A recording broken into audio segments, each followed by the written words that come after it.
A dream I know, deep up my feelings for you. Watch. Hello reality viewers, welcome back again to Reality Latest Gist, the home of news and politics. For this channel, we dey drop news every day and we dey react to every videos wey comes our way. And na reality news now we dey drop for this channel, and we dey also dey talk am as e be. If today na the first time we say you dey come across this channel, you are highly welcome. Thank you so much for stopping by. And if you are returning subscribers, I appreciate all of una for una massive support to this channel. I say may God bless all of una in Jesus name. Amen. I get video where I want present to una this very moment, and I go to follow una, they watch the video. After we don't watch them together, make we drop our opinion constructively for the comment section. Like our videos and also share our videos if possible. Bye for now. Good morning, good afternoon, good evening, everybody, depending on where you are joining me. Asim no gadilo unu nine na mma unu ncha gadi ka echi maka n'ihi na echi ada agwụ agwụ. Ụbọchị tata anụ nwa bụ ahịa nkwọ. Asim na nkwọ ga-akwọtala unu ihe ọma n'ofu n'ofu, ihe akụ akụ, ihe enwenwe ka m na-ekwubi n'isi each and every one of you. Ndị ihe ọma na-adị mma na-abụrọkwa ndị ọjọọ, ndị du ntufu du nchọ. Asim na abụmọnụ ga-adakwasị unu ncha ka unu ha wee na-agba strọgụl anyị mgba, wee na-agba Maazị Nnamdi Kanu mgba, wee tacha ụkwa wee na-ajara Maazị Nnamdi Kanu eze. Asị m na ihe ike agaghị akọnata n'ezinụlọ unu niile. Each and every one of you na-akpa nkịta, ma ịbụ nwoke ma ịbụ nwaanyị, ihe ike ga-adakwasa gị. Ihe ike ga-adakwasị unu n'eke, ọ ga-adakwasị unu n'oye, ọ ga-adakwasị unu n'afọ, ọ ga-adakwasị unu na nkwọ. Ahịa na-anọ ụbọchị na-anọ, ihe ike ga-adakwasị unu. Nelly Ofegbu and Co, all of you, Simon Ekwe, unu niile, ihe ike ga-adakwasị unu n'eke n'oye na afọ na nkwọ. Ahịa na-anọ ụbọchị na-anọ, anya mmiri ka unu ga na-ezute. Otu a nsi wee kwuye ịgbagha ya afọ ọfọ ka a na-aba. Ọ ga-adakwasị unu ncha. Onweghị dibịa ga-agbapụta unu, onweghị pastọ ga-ekpepụta unu, onweghị reverend ga-ekwubinya bụ okwu, onweghị eze nwaanyị ga-agbagharị agbagharị nnyafi ma okwete na ọ na-eme. Otu a nkwulie ka ọ ga-adị. Jeenu jana, ihe ike ga-adakwasị unu. Ihe ike ga-adakwasị unu ncha. Ebe ọ bụ na ihe Maazị Nnamdi Kanu tekiri so many years to build, nya ka unu pụtalụ na-achọ ka unu gaa ya aja in a twinkle of an eye, then he sit here back because of naira, peanut money, useless zoo government bunyere unu wee bịa na-achịgharị anyị ka ebe a na-achịgharị mkpụrụ ihe ọ bụ. Mana asị m na ihe ike ga-adakwasị unu ncha. Ọnwụ ike, ihe anya mmiri, ihe ibita n'isi unu na-eke, ihe ibita n'isi unu n'oye, ihe ibita n'isi unu n'afọ, ihe ibita n'isi unu na nkwọ. Ahịa na ụbọchị na-anọ, ihe ibita ga-adakwasị unu ncha niile. Gbagharịa ka i were isi gị buo ya. Mee mgbagharị kwuo pim ka ọnwụ ike buru gị. This new year na-abụ unu ga-eji anya mmiri aba ya. Onweghị ihe ọma ga-abịa na wee unu. Also unu chegharịa today tomorrow, abụọ m n'ọnụ forever ka m bụrụ n'ọnụ a. Otu a nsi wee kwue ka ọ ga-esi wee le. You go nowhere. As others are stepping into 2022, ị ga-step nke gị with tears, with sorrow, with agony, ihe obi mgbawa, ihe ike, ọ ga-adakwasị unu ncha. Ebe ahụ unu si na anyị agaghị aṅụrụ mmiri tọgbu iko, ihe ike ga-adakwasị unu. Share nụ vidio biko nụ. Otu a nkwurie ka ọ ga-esi wee dị n'afa Chukwu Okike Abịama. 5 1 5 2 3. Ọ na-afụgo ka ihe niile si wee dị ever since e kidnap Maazị Nnamdi Kanu. All this coward nọ na social media na-agba asịrị. None of them na-echetezi Biafra anthem. Onwezi any of them. They love Maazị Nnamdi Kanu. None of them again na-echete Biafra anthem. And they love Maazị, they love Biafra. They love ihe Maazị Nnamdi Kanu na-eme. Ha fụrụ Maazị Nnamdi Kanu n'anya, mana ha kpọrọ family ya asị, kpọọ ụmụnne ya asị, kpọọ DOS asị. Asịrị abụ ihe ha na-agagharị up and down na-akụ. Ịbịa na WhatsApp a na-akụ dị asịrị, na-abịa na my inbox. Achalugo, can I call you? Ị na-akpọ nne gị, did you buy any data for me? Igolu phone. Ị na-akwụ m ụgwọ ọnwa. Ka right ị nwere ịkpọ m ka ị kwụọ which asịrị. Ịkpọ m ka ị wee kọọ yati. Are you for real? Are you for real? Nwoke na-agba asịrị ịkpọ m ka ịkọ gịnị? Ka ịkọ ajị nne gị ka ajị nna gị. Gịnị ka ị nwere ịkpọ m agwa m ebe ịba atụrụ lachaghị ihu aka wee lachaghị azụ aka ka ịkpọ m ka gịnị? What are you trying to tell me? kedu the truth ị na-agwa m? I should look into what? Mụ look into aji nne gị ka aji nna gị. Anya ọkpọrọgo ịda afụ ụzọ.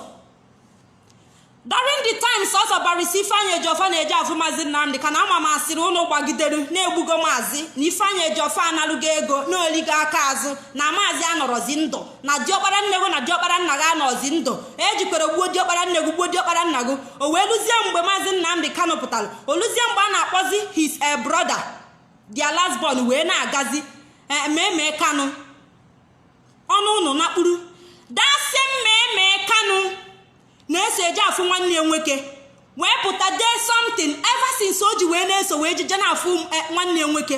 Ọ na-apụta na-agwa ụnụ na ihe unu na-eme unu bụ ndị autopilotas na ụnụ ada emetie na nwanne ya nwoke da against it. Ị kachie ntị na-eme ya. Kedu ụdị akụkọ ọzọ ị na-achọ ịnụ n'ọnụ achala ugo? Kedu another story ị na-eme expect from me? Ebe i believe nwanne Maazị Nnamdi Kanu, i believe ụlọ ya na-agbapụta from day one. Ọ bụ tata ka Maazị Nnamdi Kanu nwebelu nsogbu n'aka Nigerian gọọmenti. That same lawyer na-eme ya na mbụ, mee ya nke ịbụọ, mee ya nke ịtọ, na-emekwasị ya nke ịnọ. I believe ya. Kedu ihe ọzọ ị na-achọ? Ọ ka ịfụ na ụnụ n'ala ego. Call a spade. Unu niile bụ bunch of criminals.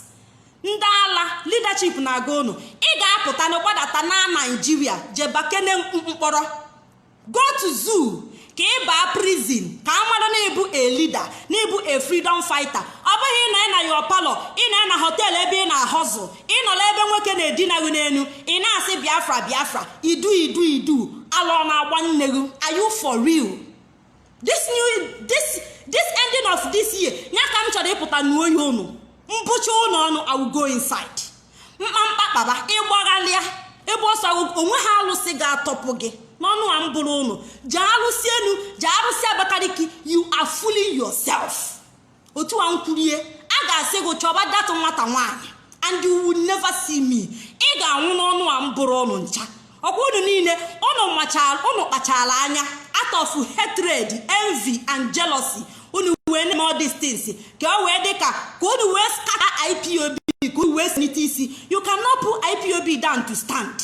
Ịnwa mmenwunye nwanne Maazị Nnamdi Kanu ofu nne ya ofu nna ya na-eso eje afụ Maazị Nnamdi Kanu wee pụta gwa unu okwu wee sị unu na onye ndu na ọ chọghị ihe unu na-eme. Unu gba isi akwara unu na-eso onye nke a na-eso onye nke ọzọ. Ọ ga-eju unu n'ọgba. Ọkwa unu kpachara anya. Ọ bụ tomorrow ịpụta isi you don't know gịnị? I believe Barrister Ifeanyi Ejiofor, I believe kwa blood brother Maazị Nnamdi Kanu. Ihe unu na-ata gị ya bụ blood brother Maazị Nnamdi Kanu. He sold onye ndu. He's among the people that collected money. Ọ bụrụ na otu a ka isi ele ụmụnne gị, ọ bụrụ that na otu a ka isi ele your brothers, Maazị Nnamdi Kanu family ha dị iche. They are different. Unu wee na-amịghalị na-achọ the way unu ga-esi wee puulu Maazị Nnamdi Kanu down. Unu puulu chazie DOS down. Then unu anọbịazie one corner. One idiot was asking question the other day. Why is it that DOS Aji Unne is not coming out to brief us what is going on? Which DOS? The same DOS unu na akwụna group unu say that na ha dey go compromise. Nya ka ị na-eche ka apụta nye nnegu which brief ka ozu nna go ka a na-enye brief. Which brief ka a na-enye gị? Brief of what?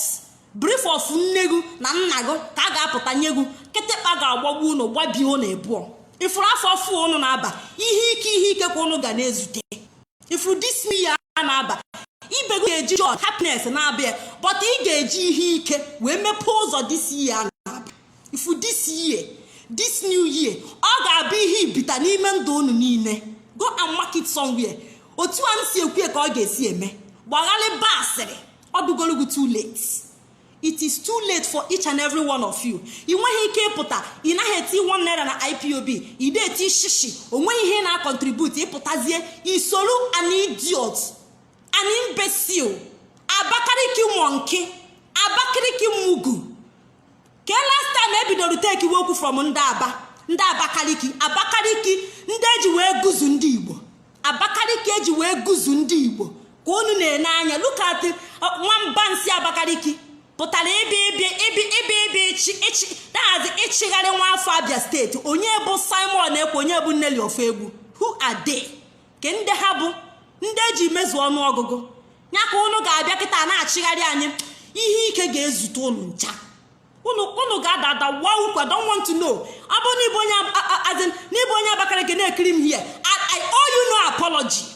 Because afụziri m na ihe unu na-eme na-abụ ihe Abakaliki steeti, ihe Abakaliki thing. Because of na Simon Ekpa bụ onye Abakaliki, ị chọghị call a spade a spade. During the time of Uche Okafor Mefo na ebe oke na ebe ogene. Abụ m onye Anambra, Uche Okafor Mefo bụ onye Anambra. But I came out on this same page bịa condemn alụ niile ihe ọjọọ niile Uche Okafor Mefo melu. Aside nya because ihe a na-eme bụ ihe mmụọ. Anyị adịghị eme ihe steeti maọbụ ihe obodo maọbụ ihe nwanne. Ihe anyị na-eme bụ ọdị mmụọ mma adịghị mmadụ mma. Ijirizie maka na Simon Ekpa na onye Abakaliki na onye Ebonyi steeti na onye nke nwa wee na-erughe na social media. Ịpụta tomorrow isi na devil ịkpọ ya mistake, ọnwụ ike ga-egbu gị. Ifuru gị ịnwa nwa sị na unu megidere ihe a wee mepee ọnụ one day wee kpọọ ya mistake, ọnwụ ihe ga-etigbu gị. Chukwu ga-abụ gị ọnụ ka mmadụ the kind of mistake ọ bụ. What do you mean by mistake? Kedu ụdị mistake ọ bụ ị ga-akpọ ya? Ị ga-akpọ ya mistake for insulting DOS, insulting the siblings. That's why you know mistake, right? Na-akwadonu ka anyị na-akwado. Very soon she fola afọ ngwa. Chi ahụ fola afọ ofogo nkwo. Get you ready. N'ihi na abịa na my video na report na-ezuzu. You are digging your grave. Look at the useless anụ here Simon Ekpa. Look at anụmanụ. Look at nwa akpụda. Look at ngwọrọ. One animal, one Akwa Ibom idiot. The last video I made, ojiri fake account. Ndị ọnọ na nwaanyị achọ nwaanyị. One Akwa Ibom bastard, one bagger, one imbecile duka onye Hausa. Then on my page, because of Achalugo, don't worry. You will bury another dead body. And Simon Ekpa is going to contribute money. Who told you that Simon Ekpa contribute to ego na bury my father? For that statement that he did na page, ị ga-akwa nnegu kwa nna gị. Nnegu ga-anwụ, nna gị ga-anwụ. Ọkwa ifuru ihe abụọ ọ ga-abata n'ezinụlọ gị. You know yourself. Ime onwe gị. Gobu Calabar animal. Ime onwe gị. Ọnwụ ike a ga-abata n'ezinụlọ be nna gị. Ị ga-akwa nnegu kwa nna gị ka ịfụ ka ọ na-adị. Iji ọnwụ nna m amụ ọkụm. Who are you? Onye ka ị bụ? For your mind, ana m akparị Simon Ekpa. Which Simon Ekpa? Which Simon Ekpa? Which money? Simon Ekpa dịka onye lijuru afọ. Onye na-ekpo nsị nwa afọ. Onye na-agbado dazi agadi nwaanyị onye ọcha boy. N'aka m na-eme expect ka onye nwiche ego. Wiche ego gburu nne gị gburu nna gị. Ka m na-eme Simon Ekpa ko. For that reason you Calabar animal, ị ga-akwa nne gị kwa nna gị. Ị ga-afụ ka ọ ga-adị. Ifuru afọ ọfụ ị na-aba, ihe ike ga-adakwasa gị. Go and mark it somewhere. Ị na-abịa na my page to body shame me. Who are you? Who the heck are you? Onye nyere gị ọnụ si gị kwuo.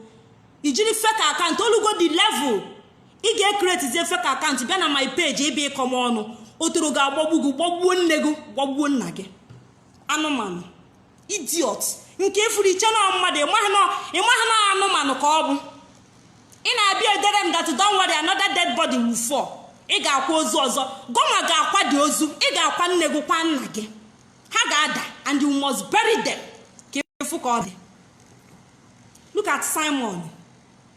Anụmanụ na-ada awụ ahụ. Every day ọ nọ n'ofu oche. Every day ọ nọ na one portion. That portion ahụ ọ nọ. Ebe ahụ ka ọ nọ wee madat na ndị DOS adịgo compromised. Ọ na that portion, that small, that little space. Ebe ahụ ọ nọ gwuo na ihe ga-eme. Ọ pụta na dazi onye na ndo na-afụ ọnwa na-elesisiri unu ihe unu ga-eme eme mana ọ nọ na Finland. Ọ gaghị anatakwu unu ka unu soro jeburu egbe mewe datị na ahụ ọ na-ekwusisi. Solo okwu ọnụ m eso n'omume m ọ ihe Simon Ekpa na-agwa unu. 419 animal. soro okwu ọnụ m eso na omume m. Go to Apiweka, go to government house, go to mana ọ nọ na Finland. Ndụ na-atọ ya ụtọ. Gụnwa bụ atụrụ, gụnwa bụ anụmanụ, ose ndị ego jee na Finland, jee na gọọmenti haus, ijee na Apiweka Ọnịcha, ichi stọpụ ndị agboro, ime nke a dị otu na-ekwu ihe a, ọ nọkwa Finland. na anụmanụ.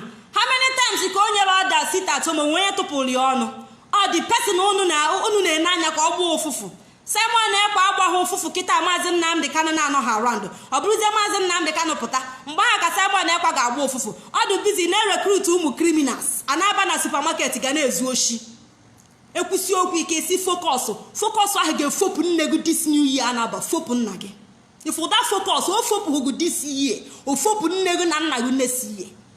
Any small thing focus ị na-agwa ji nne gị focus. Any small thing focus apịrị ọnụ gị apị atụrụ gị atụkwa mmadụ ka ebe ọkwa ị na-eku ume. Why can't you come out with your face? Ide one write up i send ya na inbox Nwada Ajalugo, please I want you to post this. Wall gị ọgbara ọkụ onwe ihe na-eme your wall. Ị gaghị eti ya, ị gaghị eti anything Biafra na your wall. Nwada Ajalugo isi kwere ọnwụ ga-abịa post ya. Do it yourself. One more comment, one more message from each and every one of you, I will block you. Time elugo mgbe onye ọbụla ga-apụta from his or her hiding place. Pụta there, face your enemies. Nigerian government abụghị nsogbu gị. Simon Ekpa and Nelly Ofegbu and co, they are your problem. Ekwusi okwu ike si they cannot do anything. They cannot do anything. Ha na-atụrụ ime na-amụ nwa. Look at ụmụ anụmanụ ha bupụtasịrị na social media ma nke gbara akwara n'ihu, nke na-eji ka ụdazi ka ọ hụ onye ara, nke na-eji ka ihe mmadụ na-amadụ isi na ọdịa. Ọ pụta na challenge Nwada. Look at akwụnakwụna na-akpa Ajalugo akwụnakwụna. Look at ngwọrọ mụrụ tu akwụnakwụna na-amaghị onye tụbara ime tu akwụnakwụna. Akwụna mụrụ nwa mụta akwụna pụtara na-akpọ a decent girl dị ka ma akwụnakwụna. You can imagine nonsense. Ha ncha ndị freedom fighter apụta kpọọ freedom fighter. Akwụna na-amaghị onye tụbara ime tu akwụna. Onye ahụ human being. Akwụna ọ maghị onye tụbara ime ụmụ akwụna na then ọ pụta when I talk ọ bịa kwuo okwu ụjọ ada atụ ya. Ọ jụghị ese ọfụma. Any day mma alahụsi ụla wee cheta data animal asị no freedom fighter ka asị no that's equal fighter. That day ga-adị ya that Italy ọ nọ ga-adị aka London. Mma agba eri a film eme nnecha season film ga-agba ya eru 100 season. Ọ ga-enenie ya jikwa ese ọfụma.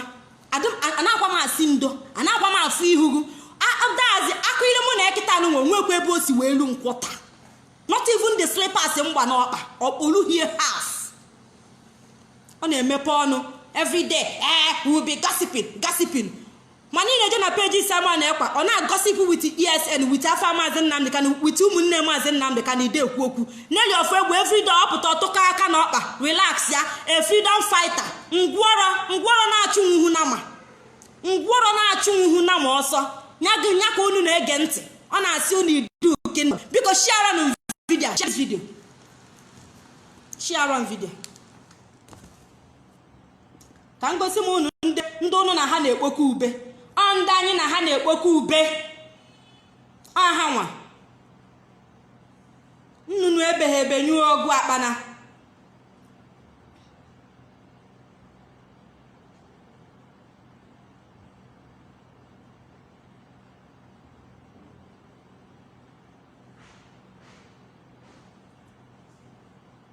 Ka ngosi nye unu ndị mụ na ha ga-apụta na-aghụgha all in the name of na because of na anyị na-achụ ihe anụnwa anyị na-ekwu okwu Biafra. Onwezi onye mazi onye udazi class ya. Look at Calabar animal because of na na-enye m 10,000 15,000 5,000 people na-enye m million ha ekwubeghị okwu ọ bụrụ ngwọrọ. A Calabar animal na-ewetelu m ọnụ. Hungry man na-ezogharị na London ya na-ewetelu Nwada Ajalugo ọnụ. Atụrụ I don't blame you. Amụnwa weturu onwe m too low na-esoghị ekwu okwu ịkpọ na phone I pick up your call. Ifil ọnụ uwe ezugologo. Who are you to talk to Ajalugo? Ibe onye kedu ihe ị nwere ị ga-eji wee brag that na mụ na gị na-ekwu? Who are you?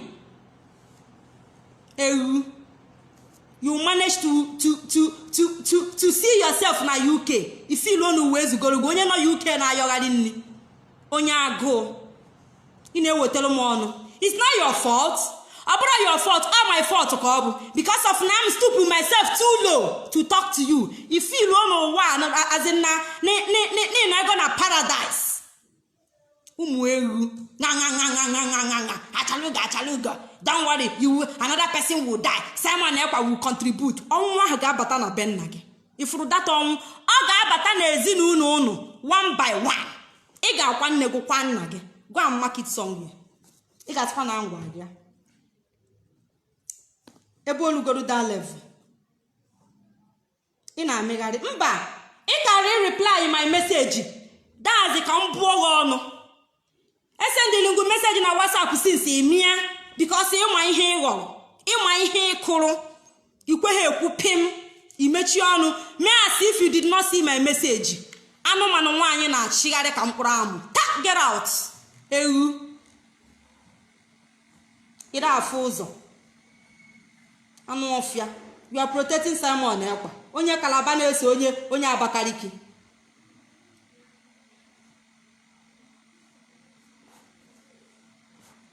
Na Jobiana. Very ugly idiot. I don't even know woman self wey gree marry you gone kpakpa. Akpanjo. Anụ ọfịa.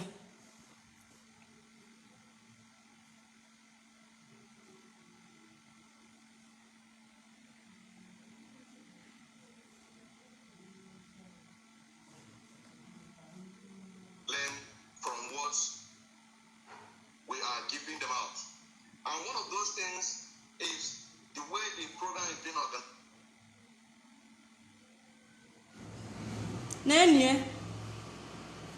Nena atụrụ negodunu nnọọ just my people kpagodunu result ka o si mụ na this enwe look at this enwe achako negodunu ihu ya just look at agadi ekwe nka look at her face nena onye ya na nwa ada achala ugo na-ekpoku ube look at somebody na-ewetelu m ọnụ negodu kedu ebe a ga-esi wee gị mụ na onye a just imagine animal negodunu this enwe achako negodu enwe. Just look at monkey, negodo enwe achako. Onye mụ na ya ga-abịa weta ọrụ na social media. Just look at it. Negodo ka ọdụ ka atụrụ. Kedu ebe onye nke a si esi? Look at ihe okpu n'isi. Just imagine somebody na-ewetara m ọnụ. Negodo ihe okpu n'isi bikonu. Can you guys see this animal? Unu ọfụkwa ihe okpu n'isi. Ndị anyị na-aza nwere onwe. Biafra must come. In fact, ọkwa ifuru ihe Biafra nwa o mene so many people. Akpadia so many people. Ndị na-elu slippers ịgba n'ọkpa. Akpadigo so many people because of animals. Ndị eriri ịpụta ị na-ewetara nwa ada achala ugo ọnụ. Ọ ndị anyị na ha na-ekpokwa ube. Ndị anyị na ha na-azọ freedom.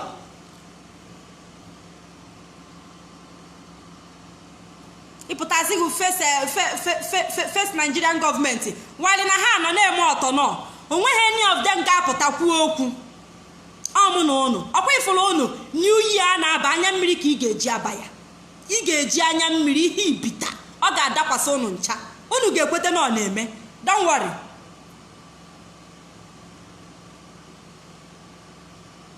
Enwebedo m time ụnụ. I never even start, but I will start very soon.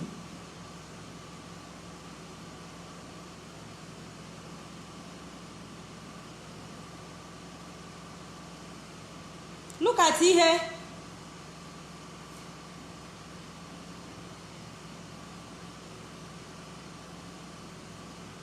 Look at ihe nwanne Maazị Nnamdi Kanu dere. Na ya Prince Kanu meme. Look at it. And o si eje afọ Maazị Nnamdi Kanu. Na ihe o delu. Those who attack this noble family will bury their heads in shame. In Afiana, we have had a long walk and now the wind is permanently gone. IPOB, one biggest family. Onye sụrụ ụdị asụsụ a, onye dere ụdị ihe a, gịnị ka ọ dịghị ka azị nke ominrube ihe a ifuru odelu? Ọ na-egosi that na nwanne nwoke do happy with Simon Ekpa and Nelly Ofegbu. And ọ na-ese eje afụ Maazị Nnamdi Kanu. Onye kwuru ụdị okwu a delu ụdị ka this write up na o gosiri ego na nwanne ya nwoke bụ Maazị Nnamdi Kanu na ọ dị in support of what Simon Ekpa and Nelly Ofegbu na-eme. Ọ dịghị ka ha dị in support. Unu afụgie, you believe with the barrister, you believe with the brother. Who are you? Are you not a saboteur? Ị nweburu plan. Unu nche nwere plan is scatter this struggle. That's simple truth. You want to keep it and say that now it's because of DOS they are not doing it right. Get about that in DOS now they make it right. What is that thing? You don't know. Because of now they DOS are go compromise. If I put this up when I go see can he mean by compromise? What is the full meaning of compromise? Can you tell us the meaning of compromise? This appunanti komare. Come on now. Aturu akwe joka, aturu na-ese egwu ejoka. Ọnụ na-asụ oyibo soro na-asụ. Ọnụ na-ekwu ekwu soro na-ekwu. Mba egwu. Egwu na-eso atụrụ. DOS Chike Daziem, Maazị Chike Daziem, ọ na-eme bantrowe, ahịa ka ị ga na-anụ n'ọnụ akwụna. Bantrowe, speak common English, she cannot speak. Therefore, she cannot write. Ọmande nwafe, ọ pụta ọsị na ebe ada Biafra. Look at akwụna ekwe nka. Na-anụ ọgụ wit nwoke na social media. Na-apụta ewetela anyị ọnụ. Ọ na-eso anyị fight freedom. Which freedom? Biafra freedom ọ bụ freedom akwụna na fight. Apụta ọkpụrụ somebody n'elu slippers Chike Dozie mgba n'ọkpa. Ga-apụta freedom ọkpụrụ Maazị Chike Dozie mmanụ. Chike Dozie, Maazị Chike Dozie, you do this, bantrowe, ihe a ka ị ga na-afụ. Ọ na-constitute rubbish na social media. Ọ na-efulu onwe because of na-achịkọtara ha kwe ha ọnụ because of 30,000 naira. 30,000 olulu ego nja subscribe eme video. 30,000. What is 30,000 naira? What is the meaning of 30,000 naira? Ya ka ị ga-eji wee turn on yourself to that's the everlasting slave. Iwala odibo forever. You want nothing because ọ bụrụ na ị want through something. Somebody agaghị eji maka 30,000 golugu. Jiri maka 30,000 naira golugu forever. Ị na-aghasasị the struggle.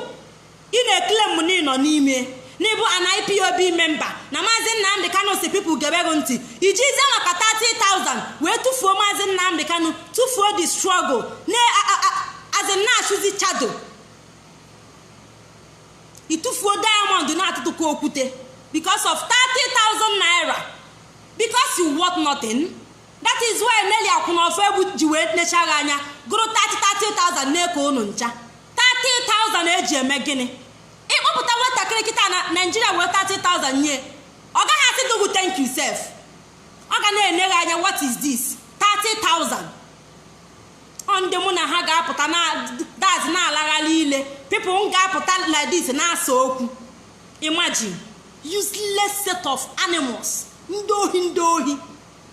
Otego ha ji wee chi ime Maazị Nnamdi Kanu attack. Otego ha ji wee na-ede DOS. Otego if this thing na display today, otego ji wee plan ya. Even during the time of Uche Okafor mefo, mgbe ahụ ka ndị abido plan over all this evil. If you don't know it today.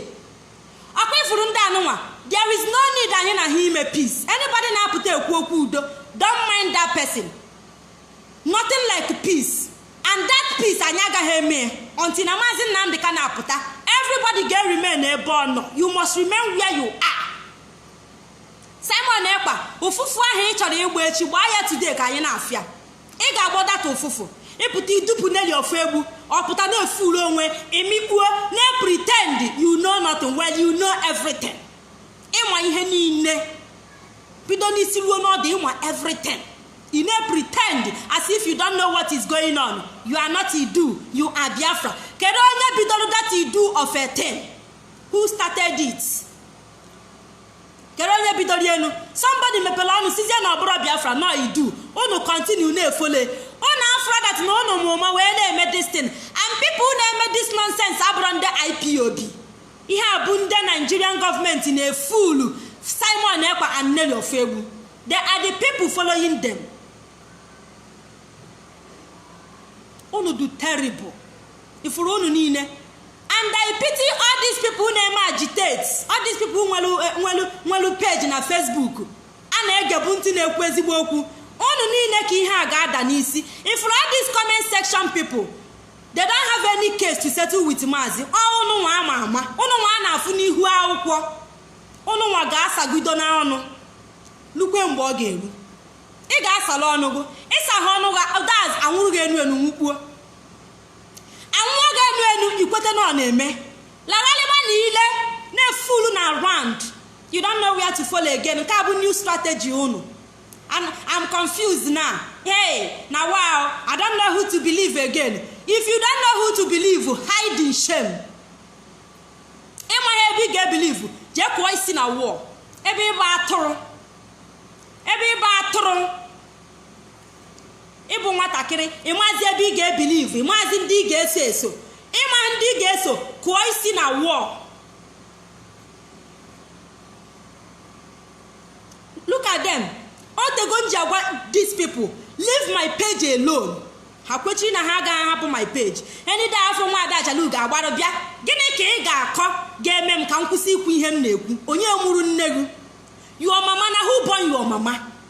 Gịnị ka ọ dịgụ ka ị ga-ede na page a ga-eme m na-akwụsị m ị na-atụpụ okwu a na-atụpụ? Nne gị ọ bụ onye? Esi ama be nna gị ejebe onye? Kedu ihe ọ dịgị ka ị ga-eme na wee tichie nwa Ada Ajalu ọnụ? Nothing. You are just fooling yourself. Ị just na-efool onwe gị. Onwe ihe ị ga-emenwu nna ka mmechi ọnụ. Never. Ịpụta ị na-ezuzu simple something. Mana unu na-azụ ahịa n'ala ego tii na akpa. Oluzie na tọnụ IPOB enwazi ihe ịghọrọ atụrụ.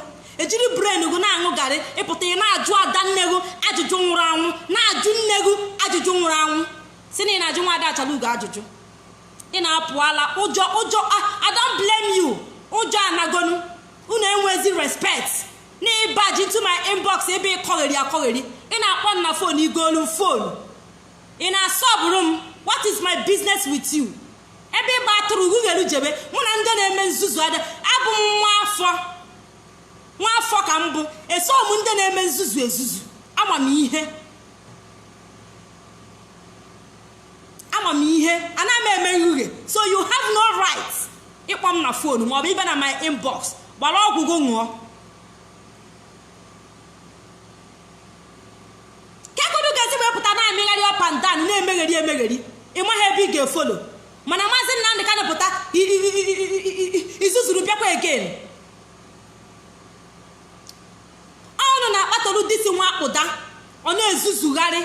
Ọnụ na-akpatorie because ọ bụrụ na ị naghị aga na page o mee ya today mee ya tomorrow fụ na onwe ezi onye na-atụpụrụ ya ọnụ o were ihe ele na-akpuo ka bụ every day we love onye nka we love onye nka ịlọvụrụ Maazị Nnamdi Kanu ha etie DOS. Don't worry.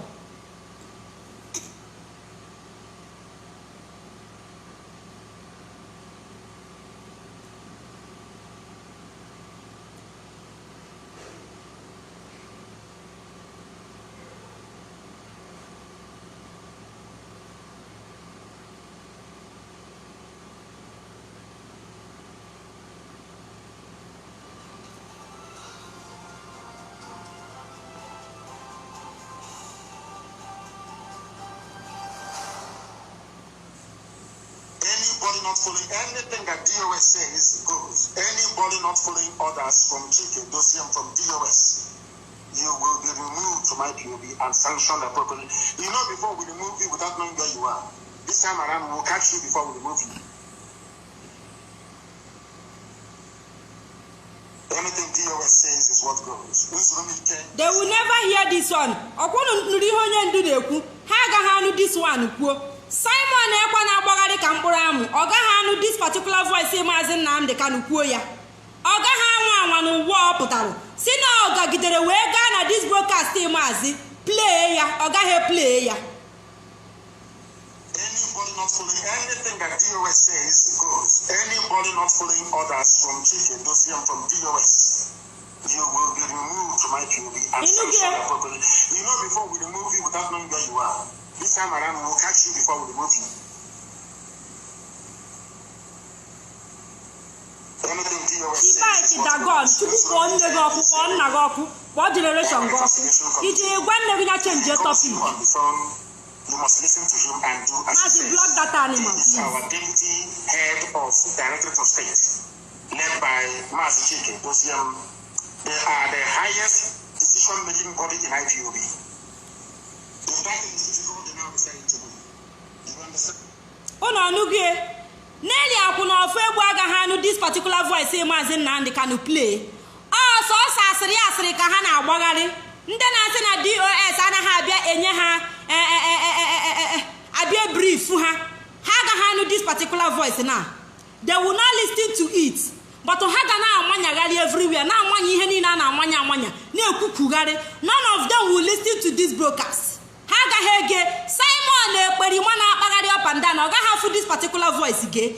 Nelly Akuna Febu, Oga have this one again. Anything DOS that is what is as in that is final. Onye abuna na take order from Chike Doziem. Onye that na get wopia from IPOB. Akwono na ania. For those of you na say that no na Mazi Nkunu get believe. Onu nwa da chalugo. Onu Chike Doziem.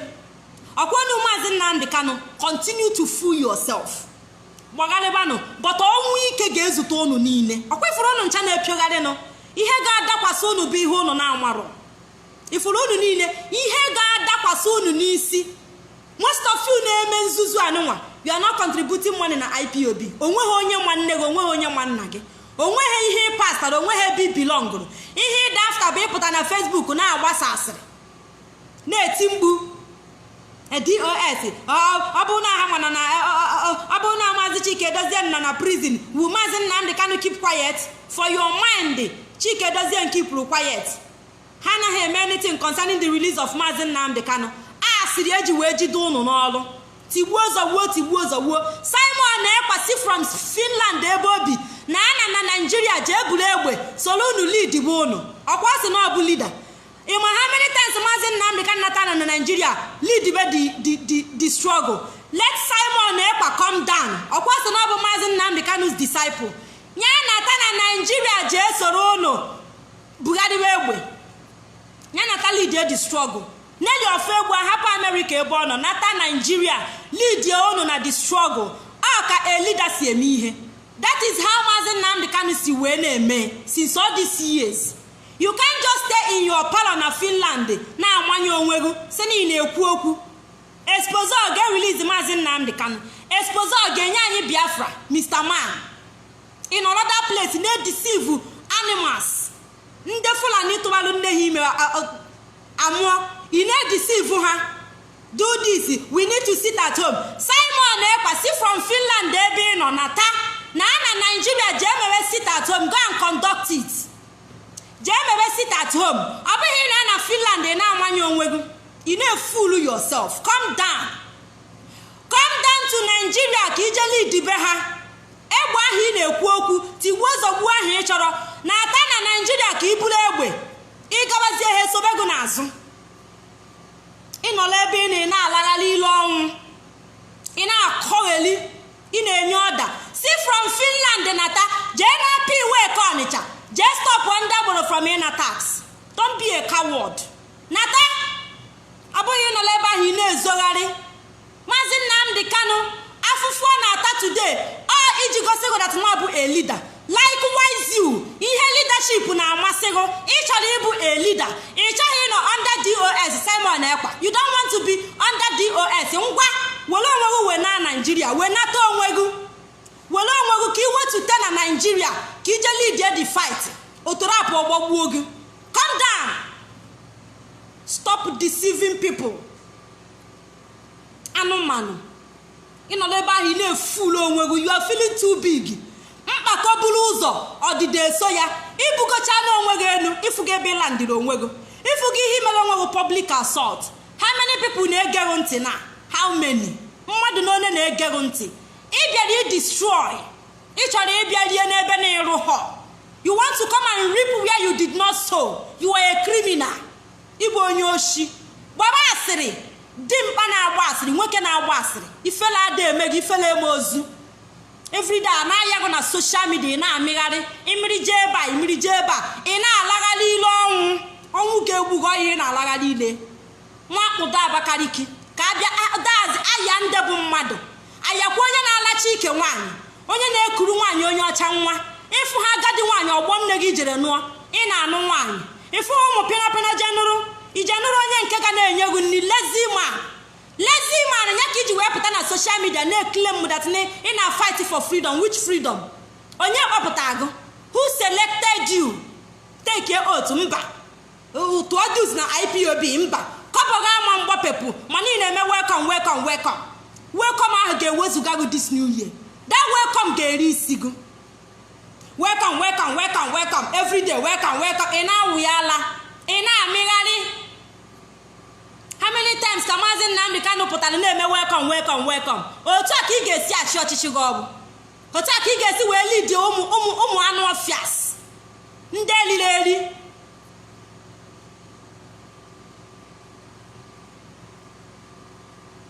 All our admins, please make sure you keep blocking all these animals, please. I don't want to be seeing all these negative comments here because anybody there nonsense comments ipinyo ya ka ọgbala ọgwụ ya ṅụọ. Enwe m time maka ndị Abakaliki na please ịpụta ị na-aghọrị ndị ị na-aghọrị because of n'ibu onye Abakaliki ị na-support Simon Ekpa a na-eme ihe Abakaliki na struggle a na-eme ihe Anambra a na-eme ihe Imo ọkwụrụ na fotu Maazị Nnamdi Kanu si wee na-apụta na-agwa ndị Abia steeti be ha okwu ọ na-eme that na ha bụ his brothers ka emechinata ọnụ ọ da-emie. But because of Nebu Aturu from Abakaliki, you are a coward from Abakaliki. In our support to Simon Ekpa. Because Nebu a coward. He was remembered that he has Simon Ekpa name. That's not drama. No, Nebu didn't Abakaliki for jaw. In our support here, because of Nebu, now your dead bodies from Abakaliki. You are not supporting evil. But during the time of which you come from me for, but I did not support which you come from me for. In our poor life, in our that's it. Ị na-aṅụ ụmụ anụmanụ. Simon Ekpa nwanyị agharịba onwe gị ịnụrụ agadi nwaanyị onye ọcha old mother grand mother anya ka ịnụrụ all in the name of ị na-anụ nwaanyị lazy man. It is only a lazy man ga-eje n'obodo Igbo kama ọ ga-achọrọ a young promising onye ọcha o jeburu agadi nwaanyị. You a lazy man. You are a complete lazy man. Onye ifela ademe. You don't have shame. Anụmanụ. Because of na bịakwutere m that I should attack you. Na-enega anya onweghị anything mfuru m ga-eji wee mega attack until land ya. If you that na nwada Achalugo nwere friend or na m na-atụ as in any bastard ụjọ onye mụrụ nne gị onye ka nne gị bụ nkeji wee tụọ gị ụjọ onye grandmother agadi nwaanyị nka na-ekwe ọnụ onye ka ijere kpọrọ as a lazy man you are. Confirm lazy man, lazy Abakaliki man. All the whole Abakaliki people ha na-ebu ọgụ obobo. They are hardworking nke go obu nke laziness amaghị ọbara kpụrụ goni. Amaghị the blood oge anụmanụ. Ị na-achọ onye ga-agwa okwu oturu gbọgbukwu ego die. Ị na-ewetara nwa afọ Anambra dị ka m anya. Gịnị ka mụ na onye Abakaliki na-akọ? What is my business with onye Abakaliki? Onye Abakaliki na-enweghị common sense. Gịnị ka mụ na-agụ na-apụta azịn gịnị ka anyị na-abịa ịpịtọ? Gịnị ka anyị na-abịa akọ? Ị gaghị eji wee call spade. Wetu nata onwe gị n'isi from Abakaliki. You are not from Anambra. Onye Abakaliki ka ebe ị kwesịrị iwetu onwe gị nọrọ under DOS. You are nobody. Wetu onwe gị ka ụbọchị ndị Abakaliki bido wawa anya. Ị na-akọ shit. Unu na-eme ihe steeti ime ihe obodo. Onye mụrụ gị ka ihe minuru unu wash ya kịta unu afụ that na all the whole Abakaliki most of them now are supporting Simon Ekpa. Most of all the whole Abakaliki people they are behind Simon Ekpa. Why? Maka gịnị? Why is he like that? For what? Maka gịnị? Ọ bụrụ na Maazị Nnamdi Kanu na-eme ihe steeti ọ ga na-agwa ndebe ha okwu asọ ha anya. ịpụta ị na-edobe ahụ ka abịakwa ịya ndị Abakaliki ka abịakwa ịya ụnụ the time Maazị Nnamdi Kanu na-apụtabe why not one of you pụta why na one of you apụtara during the time of Ojukwu onye Anambra anyị ekwughị pim Maazị Nnamdi Kanu apụtara na ndị Abia steeti ekwughị pim ọ bụrụ Abakaliki because of na rifraf Simon Ekpa no si from Abakaliki unu niile kwuruzie ya n'azụ ikwukata eziokwu ikwuba okwu asị onye ka ịbụ ọka atụba ụnụ ụjọ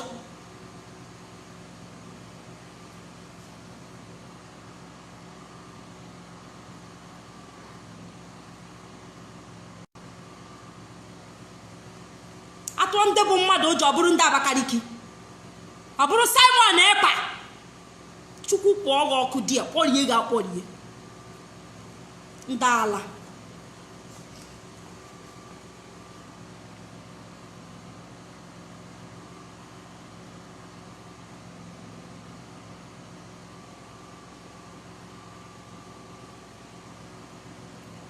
share on video biko share on video please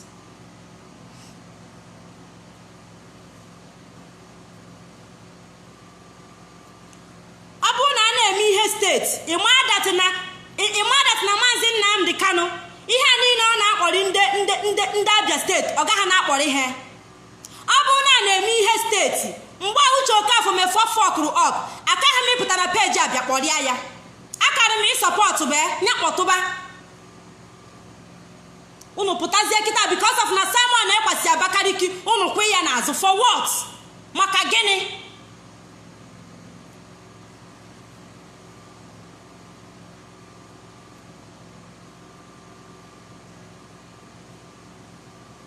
it is high time our people ga-amụta ịkọl a spade a spade unu etezi n'okwu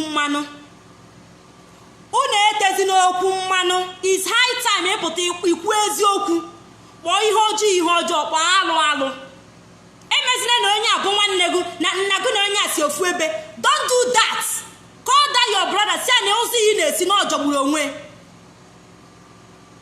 unu sizie n'azụ kwuru jue n'azụ ọ ka atụba unu ụjọ ka ọ ka eme gịnị ka gịnị wee mee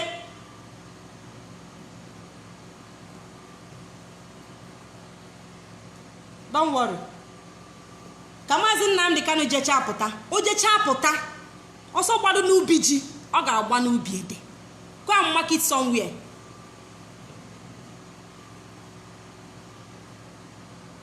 nke egosigo that na Simon Ekpa na-alụkọ with the governor of Ebonyi State he is working for Dave Umahi onye abụ onye ọ na-alụlụ ọrụ nke egosigo odogo m anya that na onye Simon Ekpa na-alụlụ ọrụ bụ Dave Umahi Simon Ekpa is not fighting for Biafra ọ bụghị Maazị Nnamdi Kanu disciple anything ọ chọrọ iji style baa Maazị Nnamdi Kanu n'ime ka o wee bidozie from there ihe Uche Okafọ mefọ na-emenwu ọ bụrụ gị ọ bụrụ ngwọrọ dịka gị ọ bụrụ son of nobody dịka gị look at the time ijigodo alụ ụlọ be nna gị at your age your mate ọ ka na-akpụ blọk Simon Ekpa your mate ọ ka na-alụ ụlọ be nna ha ifela ada eme gị look at the time iji wee bido lụgbu ụlọ ịpụta isi n'ibe odogwu ị na-amaga ị na n'obodo onye ọzọ na Finland na-ekpo nsi onye ọcha ị na Finland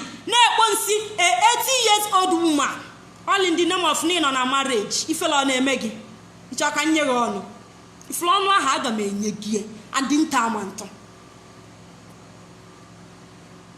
onye gbaka that ọ chụrụ onwe n'ụgbọ ọsị na ụgbọelu tụghị ya isi na ịbụ Maazị Nnamdi Kanu's disciple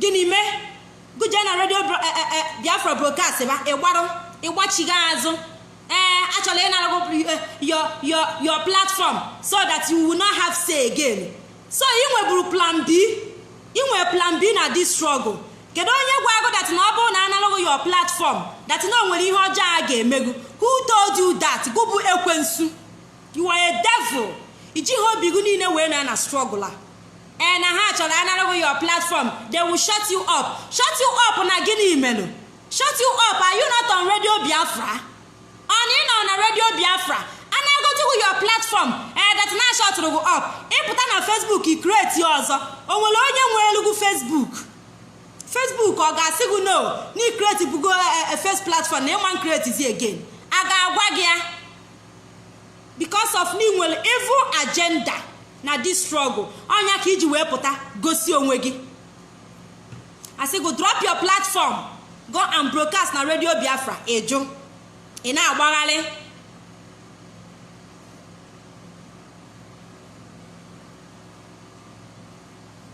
look at ebe landịrị onwe gị today look at ebe landịrị yourself today na ebe landịrị onwe gị look at ebe iburu onwe gị dobe today kịta na analụghị your platform ashọtụghị up Simon Ekpa na okwu kwube ifuru okwu ị ga na-ekwu okwu na okwu kwube Simon Ekpa nuhu okwu kwube ọkwa ashọtụbeghị up right you are now free to talk ifuga ebe okwu ifuga ebe up ashọtụghị landịrị gị ọkwa ifuga otu o si wee landịa gị n'ala we did not shut you up again ikwugo n'okwu ikwutego trouble ihe a niile imelu na social media Maazị Nnamdi Kanu pụta ọ ga-afụ ya ma vidio ndị nke idelitiri o ha niile eji esevri standby continue deleting ma ebe niile na-akpali ndị DOS ị na-edelete na-eme continue deleting them all your videos esevu ya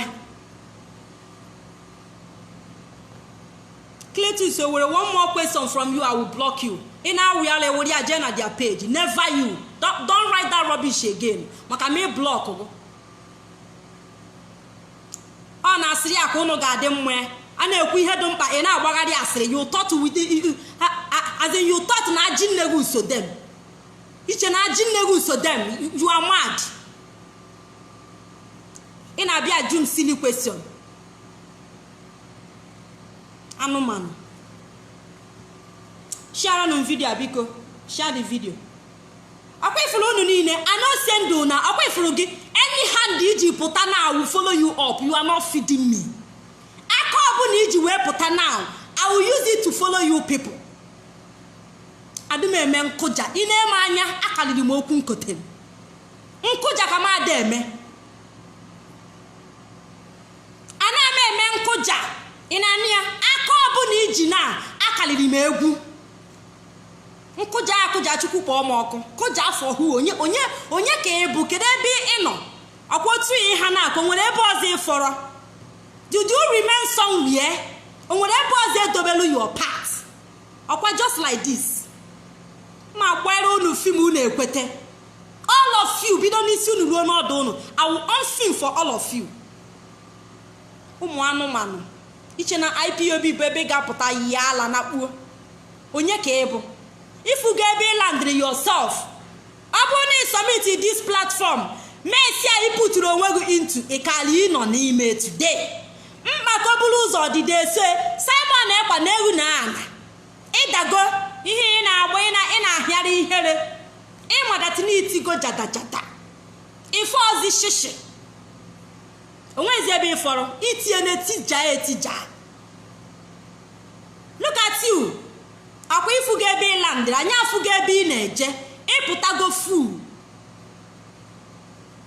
with ụmụ anụmanụ ndị akpịrị a na-ekwu okwu my supporters ndị odogwu ndị na-enye m 15,000 20,000 30,000 a na-apụta people na-eme na milimili they never talk ụmụ aboki agụ na London ọha nwa na-apụta agwa anyị welcome you can support me with star you can support look at ụmụ anụmanụ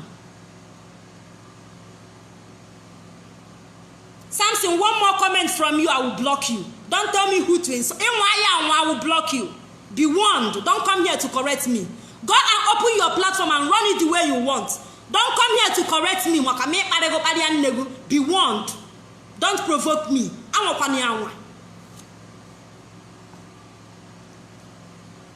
Look at Umuegu. Iputo dogo ki geji brain nwa da chalu go nwa gari. Ego one ka inwelu 15,000, 10,000, 5,000. Eji eme gini. Dog nna azu eji 5,000 enye enni. ụmụ egwu ịpụta ị na-amaja na-amagharị bupụta ihu gị ma mbupụta iji fake akaụntụ na-akọ nwaada Achala Ugo ọnụ. Look at ihe Simon Ekpa na-achịgharị ụnụ ịpụta ikile mmụọ n'ibe odogwu ịkọma ndị nwaanyị tomorrow ọjachie gị ọnụ echi gbagharịba ọgwụ kọsụ ya. If Simon Ekpa and Nelly Ofegbu can deceive you, who are you to command a woman omega obey? Ịba atụrụ, you are a goat, confirm goat or ihe bụ you nweghị any right over any woman because that's if fail as a man. Ụmụ nwoke niile mma ha na-reason ọfụma, think ya very well, chee echiche ọfụma. Apụtazi agwaba kịta Simon Ekpa nwanago that na ga na-akamụzi down. He is now coming down. Coming down for who? Ọ dịgologu late. Ịda na abụ na ịdago ịkpụọ n'afọ n'ala igosigo onwe gị ị na-ebuni onwe gị elu ka e wee sị ọ dara n'ikpo nnụnụ gbata nza. Ị nọ na Finland for years iru nhu n'obe nna gị nothing ọ ije lacha agadi nwaanyị onye ọcha ike onye onsi iwere aka kọchara ịpụta ị na-ekwu okwu. Maazị Chike Dozie m nye ọda inyegharịa who are you onye ka ịbụ go na madam akwụ n'oyibo kasị na blaki that coward, that useless old woman. Maazị Chike Dozie m nye ọda inyegharịa nke iji wee bụrụ onye ụmụ atụrụ ịfụhụgụ leadership na-aga ụma na ịchọghị ịgata afụfụ Maazị Nnamdi Kanu na-ata today ga-ata nwunye Simon Ekpa Nelly Ofegbu and co. Ụnụ ga-emenwu ihe Maazị Nnamdi Kanu na-eme today.